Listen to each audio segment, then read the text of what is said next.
चलो इसमें क्या हो जाएगा बोलो, del V by del n i, और बोलो with constant T n one n two, यही हो जाएगा। चलो आगे, ये किसके बराबर है, ये किसके बराबर होता है,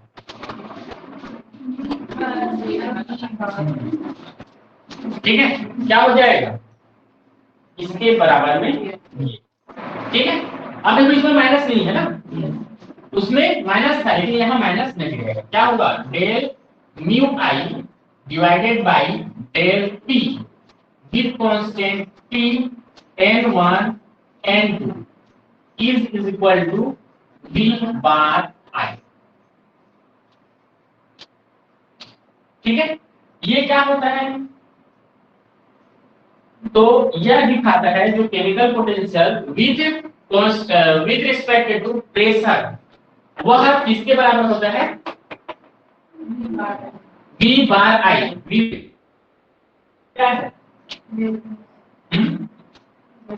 partial molar properties, partial molar volume of system, clear है। तो यहाँ पे क्या हो गया, तो chemical potential is equal to है partial molar volume, partial molar volume के बराबर।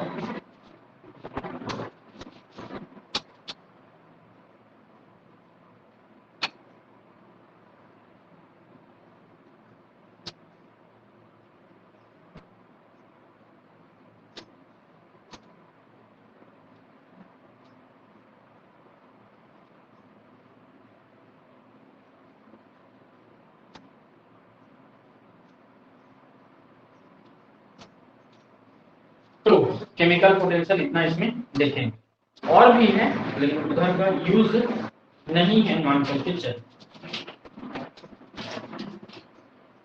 गिब्स ड्यूहम इक्वेशन है क्या उसमें, गिब्स ड्यूहम इक्वेशन, एंट्रोपी। तो एंट्रोपी क्या होता है, तो एंट्रोपी का इंट्रोडक्शन देखें।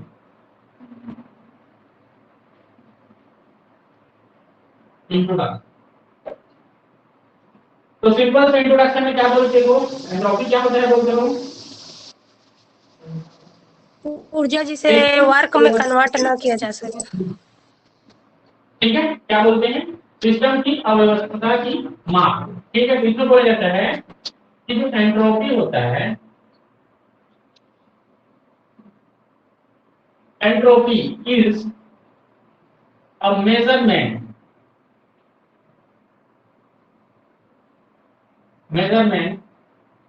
या measure of randomness as disorderedness in a system, किसी सिस्टम का या तो वह रेंडमनेस को बताता है या तो डिसऑर्डरनेस को बताता है। आगे देखें तो बोलता है कि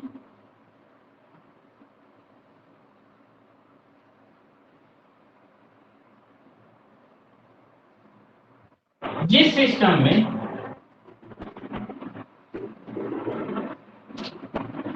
रेंडमनेस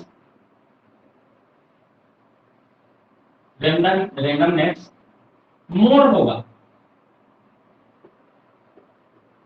उस सिस्टम की एंट्रोपी भी क्या होगी, मोर होगी या ज्यादा होगी। जिस सिस्टम में रेंडमनेस ज्यादा होगा उसकी एंट्रोपी भी क्या होगी, ज्यादा।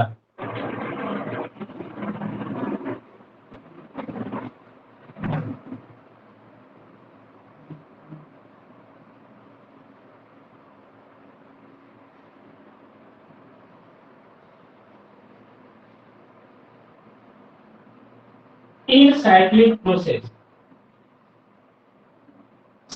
प्रोसेस जो होता है रिएक्शन, उसमें देखें तो उसमें बताया जाता है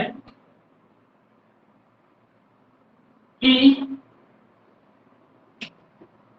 कंप्लीट हीट का कन्वर्जन इन साइक्लिक प्रोसेस, किसी कंप्लीट हीट का कन्वर्जन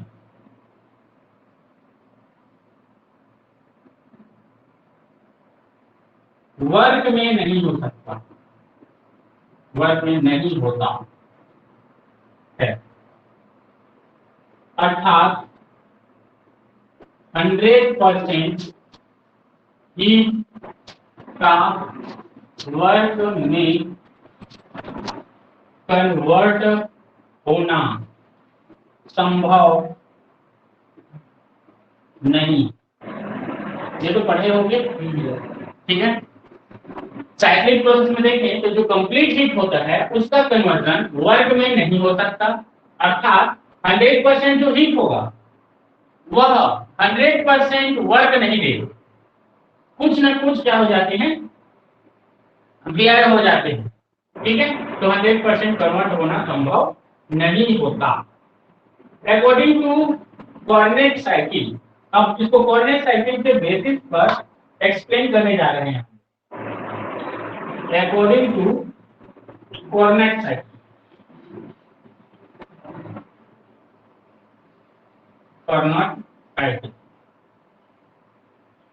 कोऑर्डिनेट साइकिल के बेसिस पर इफिशिएंसी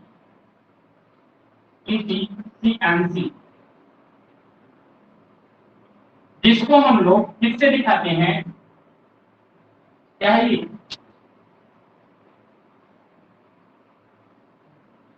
क्या है हमको चिन्ह, theta of an engine is given by, किसी भी जो इंजन है जो कि कोऑर्डिनेट साइकिल में यूज किया जाता है उसके लिए जो इफिशिएंसी होता है उसको हम इस इक्वेशन से डिफाइन कर सकते हैं। ईटा इज इक्वल टू है Q2 minus Q1 divided by Q2 और that is also equal to T2 minus T1 divided by T। देखो ये बता दिया, क्या बताया यहाँ पे, जो इफिशिएंसी है वह क्या बोल रहा है, initial final heat minus initial heat divided by final heat. क्यों क्या दिखाता है, हीट को दिखाता है, तो क्या है, तो जो अंतिम हीट होगा उसको जब हम प्राइमरी हीट से क्या करें, माइनस करें और उसका डिवाइडेशन किससे करें,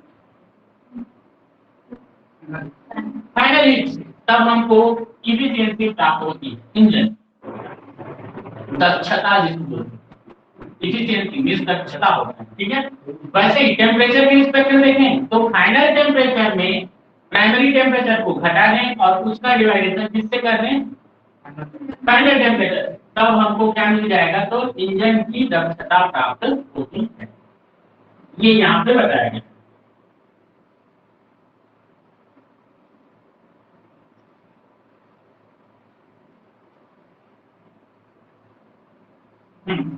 अब इसमें देखो तो यहां पे एक चीज बताते हैं हम, वेयर Q2 क्या होता है, तो ये होता है heat of absorption, heat of absorption, absorb heat of absorb by the system in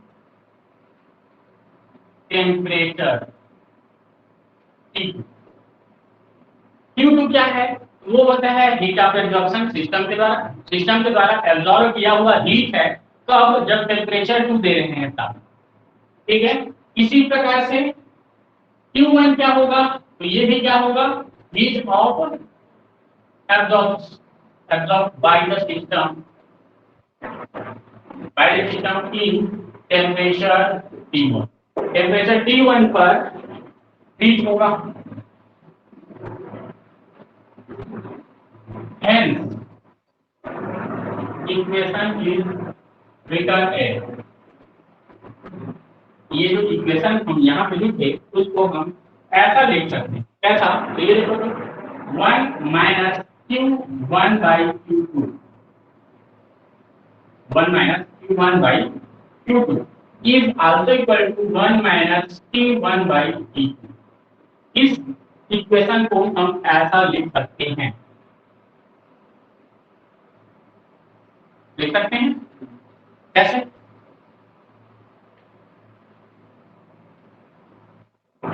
इसके नीचे कुछ नहीं है, पीडीएफ पूरा करा दो, क्या हो जाएगा, इसका पूरा इसके साथ तो हो जाएगा Q1 डिवाइडेड बाई इसका इसके साथ Q2 इसका इसके साथ,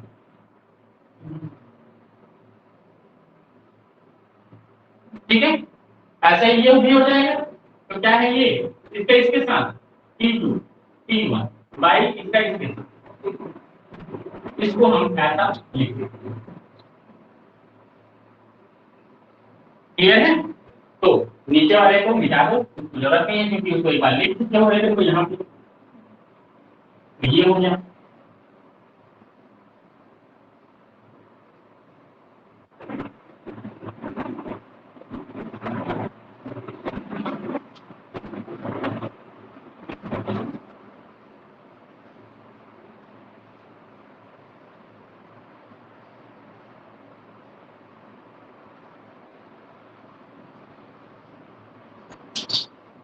आगे इसको देखो तो क्या लिख सकते हैं,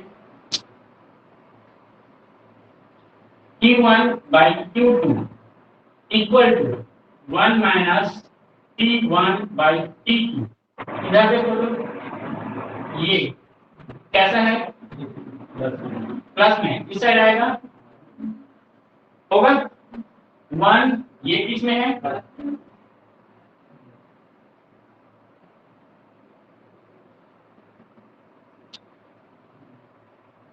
ठीक है। इसको रीअरेंज करके लिखूं तो क्या मैं ऐसा लिख सकता हूं, इसको Q1 by T1 is equal to Q2 by T। क्या किया, पक्षांतर कर दिया, ठीक है। ऊपर वाला नीचे आ जाएगा, नीचे वाला ऊपर, क्लियर है ये चीज।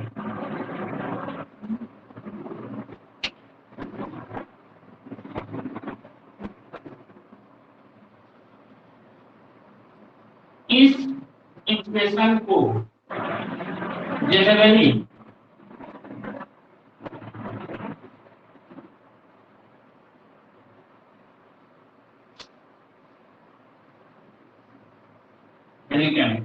इसको जनरली लिख सकते हैं हम कैसा, तो देखो तो Q reversible divided by T is equal to होता है कांस्टेंट। जनरली इसको थर्मोडायनेमिक में हम ऐसे लिखते हैं, कैसे लिखते हैं, Q रिवर्सिबल मतलब हीट जो रिवर्सिबल रिएक्शन के लिए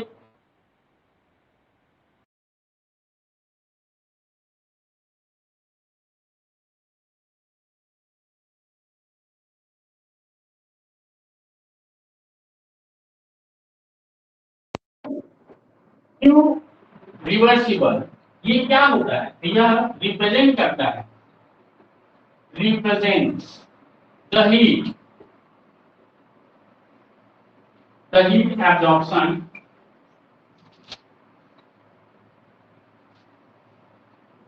the heat absorbed are involved in reversible process carrying out at temperature T।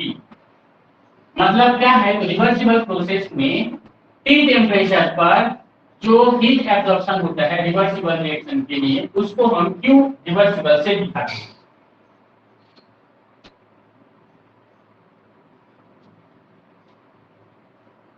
And Q reversible divided by T, ये क्या दिखाता है? ये दिखाता है denote the entropy change of the system, denote the entropy change of the system, system की entropy में change को दिखाता है, entropy change on the system.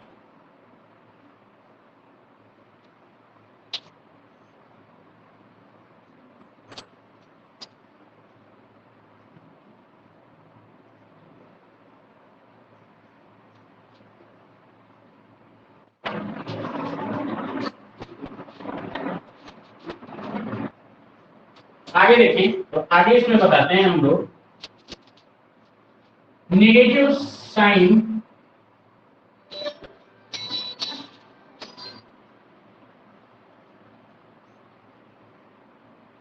For Q1 because loss of heat, and a positive sign for Q2 because absorbed of heat by the system। देखो तो क्या बोल दिया, नेगेटिव साइन लेते हैं Q1 पर क्योंकि वह क्या करता है, तो सिस्टम के हीट को लॉस करता है, ठीक है। और दूसरा बोलते हैं पॉजिटिव साइन ले लेते हैं Q2 को बिकॉज वह सिस्टम के हीट को एब्जॉर्ब करता है। हेंस रिप्रेजेंट्स, हेंस क्या लिख सकते हैं, तो इसको लिख सकते हैं Q2, ये इक्वेशन जो लिखे हैं उससे Q2 बाई T2 इज, ये पॉजिटिव में लिखेगा, देन Q1 बाई T1 ये रहेगा नेगेटिव। पॉजिटिव और नेगेटिव क्या चीज को दिखाता है, तो बता दिया। देखो सिस्टम का अगर हीट लॉस कर रहा है तो कौन लॉस करता है, Q1 लॉस करते हैं, इसलिए माइनस है। प्लस लिखे हैं Q2 क्योंकि वो एब्जॉर्ब करता है, इसलिए उसको प्लस। हाँ हाँ यहाँ ये वाली बी से माइनस होगा, माइनस कहाँ का माइनस, हाँ यहाँ माइनस पहले से बना। तो ये माइनस होगा ना, Q2 माइनस होगा, जो कि गलत है।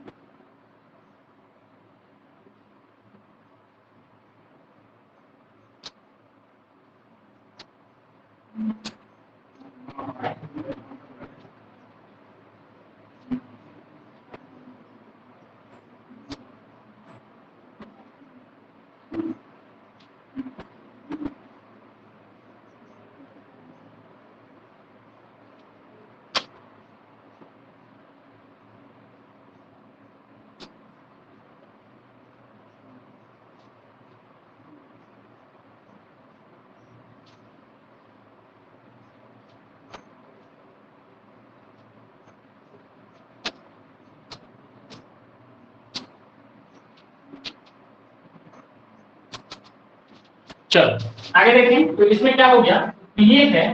अब इसको क्या करते हैं हम लोग, ये इस साइड आएगा, इसको ट्रांसफर करा देते हैं, क्या हो जाएगा, Q1 बाई T1 प्लस Q2 बाई T2 इज इक्वल टू 0।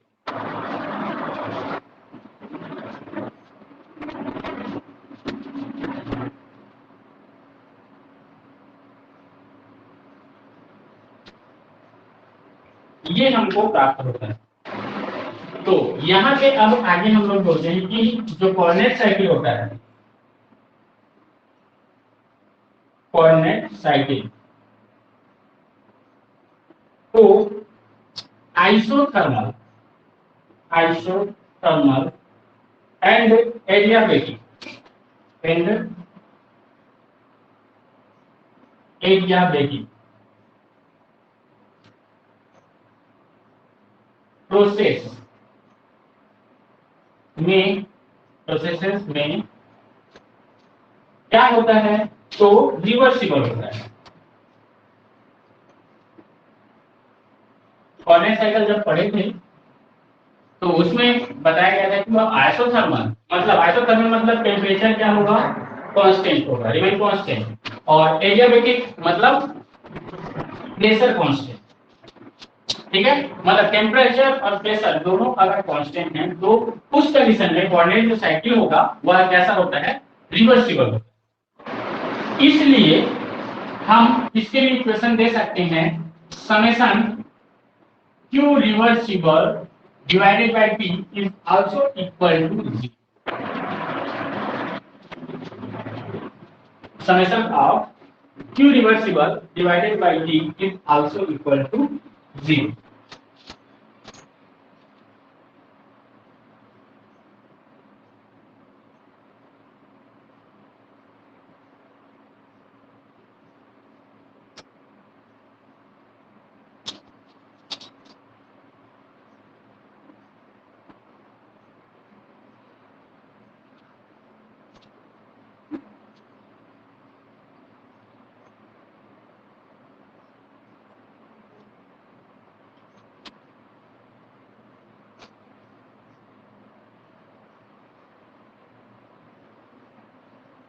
आगे हम लोग देखते हैं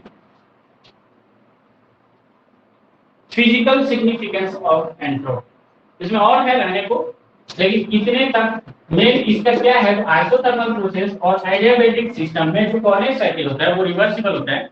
रिवर्सिबल होने के कारण से उसका जो ये निकाले थे हम लोग, क्या जनरल इक्वेशन जो निकाले थे, जो भी कांस्टेंट हो रहा था उसका जो वैल्यू है वह क्या होता है, तो वह 0 के बराबर होता है। ऐसा हम लोग यहाँ तक इसको एंट्रोपी को एक्सप्लेन करेंगे। आगे देखते हैं इसका physical significance.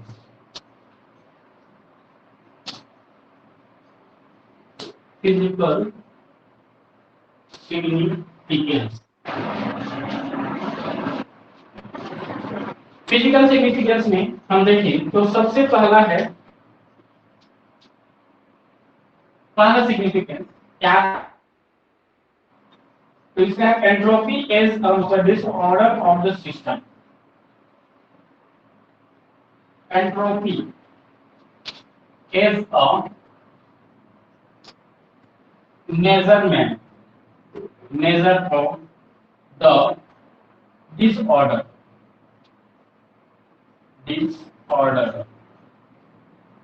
of the system।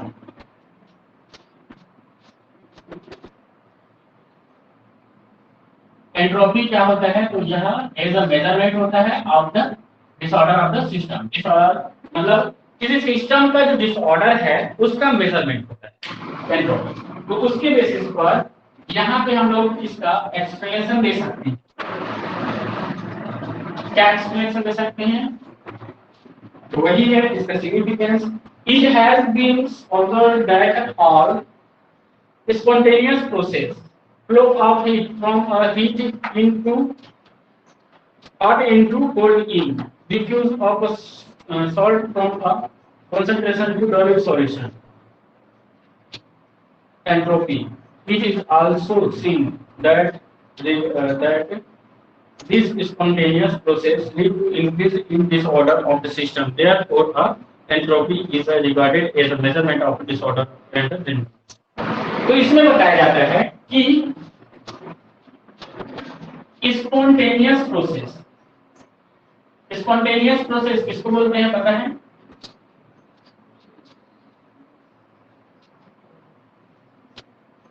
स्वतः प्रक्रम सुने हो, हाँ अपने आप जो होता है, ठीक है, तो स्पॉन्टेनियस प्रोसेस वही होता है। तो इसमें पहला इसका एग्जांपल बताता है,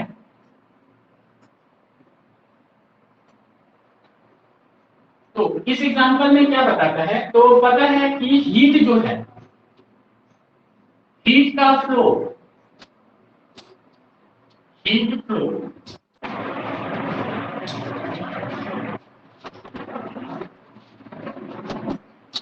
हीट का फ्लो क्या होता है, हॉट इंड से कोल्ड इंड की ओर होता है।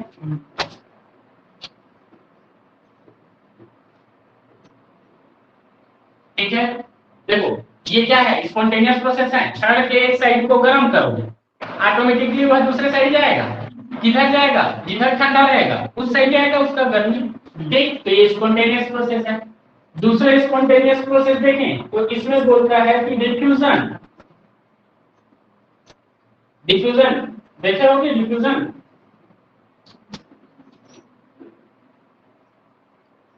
डिफ्यूजन में हाई कॉन्सेंट्रेशन से किधर जाता है? लो कॉन्सेंट्रेशन की ओर जाता है। हाई कॉन्सेंट्रेशन से लो कॉन्सेंट्रेशन की ओर जाता है।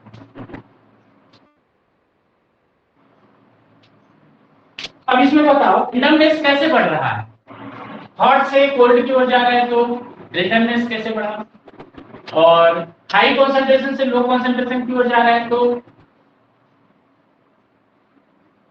कैसे रिडंडेंस बढ़ा?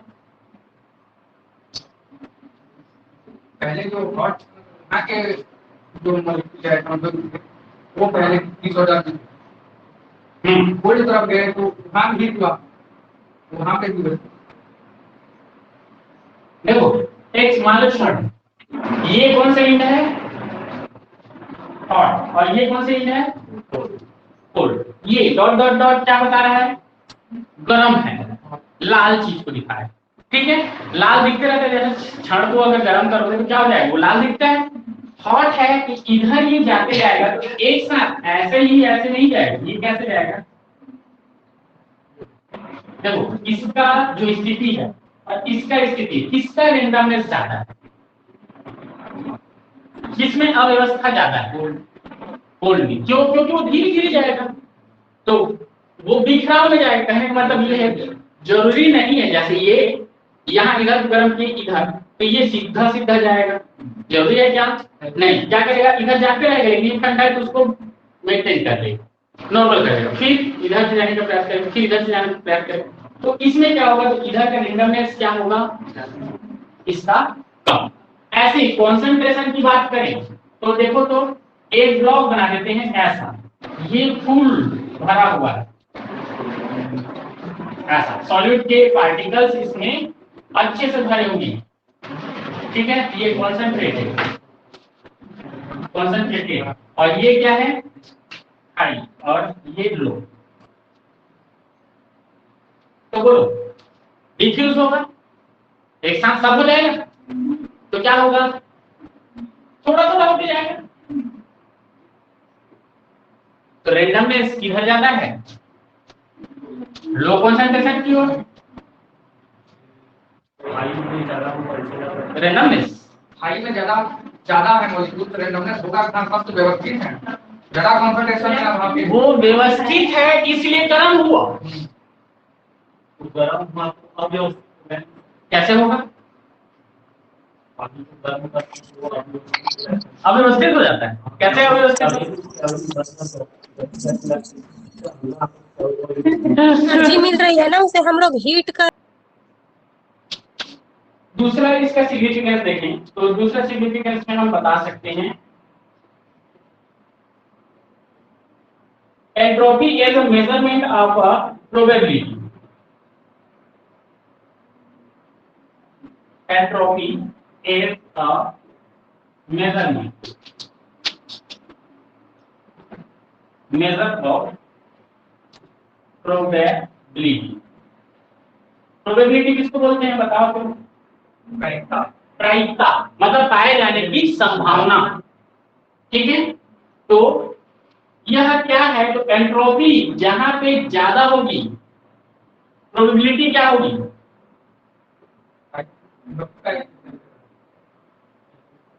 एंट्रोपी जहां पे ज्यादा होगी प्रोबेबिलिटी क्या होगी? जहां पे ज्यादा होगी वहां पे प्रोबेबिलिटी क्या होगी? कम। कैसे पता चला?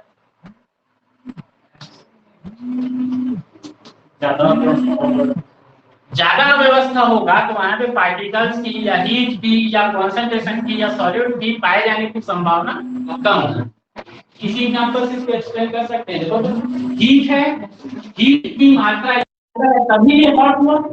तो यहाँ पे जो हीट की प्रोबेबिलिटी क्या होगी, इस पोजीशन पे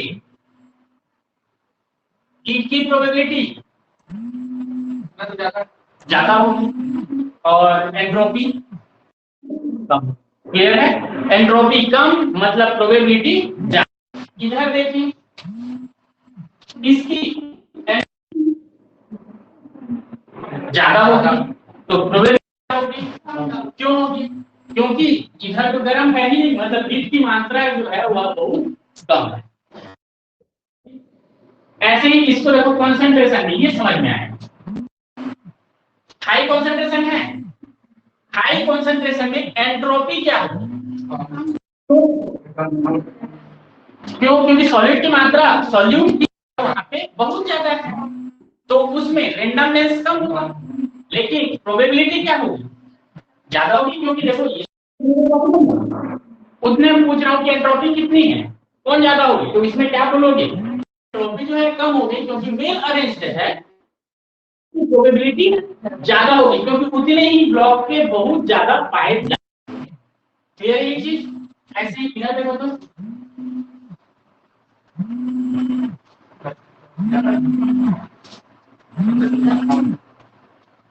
क्या होगी? एंट्रोपी ज्यादा होगी लेकिन प्रोबेबिलिटी कम। समझ में आई ये चीज? चलो इसके बेसिस पर ये हम लोग इस एग्जांपल को एक्सप्लेन इसी के आधार पर भी कर सकते हैं। इसके लिए बोल्ट्जमैन ने एक रिलेशन दिया था, उसको देख लेते हैं। बोल्ट्जमैन कांस्टेंट पढ़ते हो है ना? उन्होंने 1896 में एक रिलेशन दिया था, वो रिलेशन है S is equal to A ln W plus C। ये दिया था उन्होंने, और प्लैंक्स नामक साइंटिस्ट ने दिया था 1912 में S is equal to A ln W। S is equal to A ln W। जहां पे where C is equal to 0 और 2। तो इसके बेसिस पर उन्होंने क्या कहा था, यहां पे देखो ये कहा था S is equal to K ln W। तो यहाँ पे क्या क्या है, कौन कौन सा पता है? K क्या होता है? कांस्टेंट, वही होता है बोल्ट्जमैन कांस्टेंट। बोल्ट्जमैन ने दिया था ना, तो इसलिए उनके नाम पर उसको उस कांस्टेंट को बोला जाता है के, बोल्ट्जमैन कांस्टेंट। एस क्या है? एंट्रोपी। डब्ल्यू क्या है? वर्क। और सी क्या है?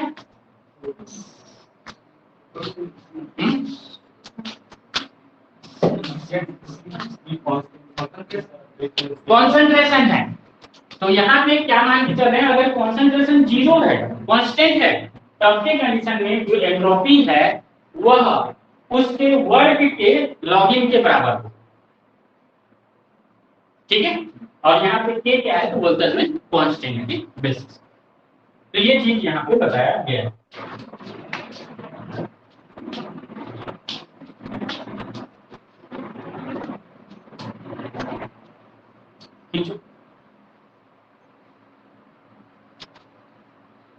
कितने नंबर का? तीसरा।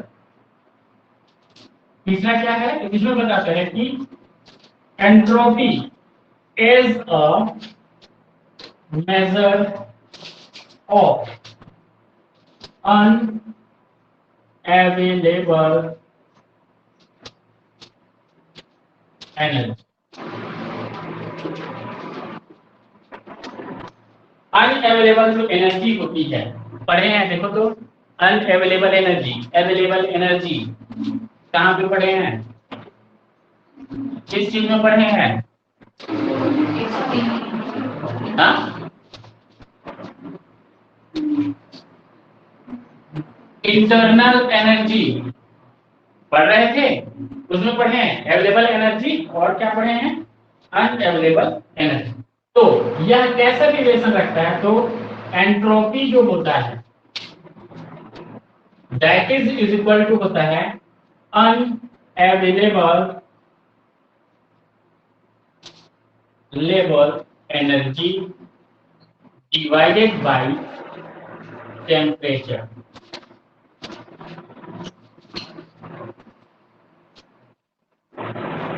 मतलब किसी भी सिस्टम का जो एंट्रोपी होगा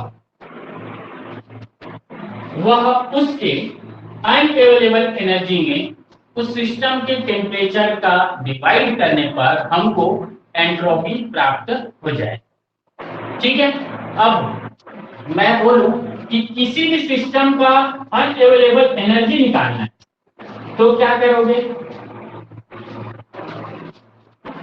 किसी भी सिस्टम का अनअवेलेबल एनर्जी निकालना है तो क्या करोगे, तो ये हो जाएगा एंट्रोपी इनटू टेम्परेचर। मतलब उसकी एंट्रोपी और टेम्परेचर का मल्टीप्लिकेशन जब कर देंगे तो हमको क्या प्राप्त हो जाएगा, तो हमको क्या प्राप्त हो जाएगा, अनअवेलेबल एनर्जी प्राप्त हो जाएगा। क्लियर है? हाँ, तो बोलो ना भाभी। ठीक है, तो इस प्रकार से ये होता है।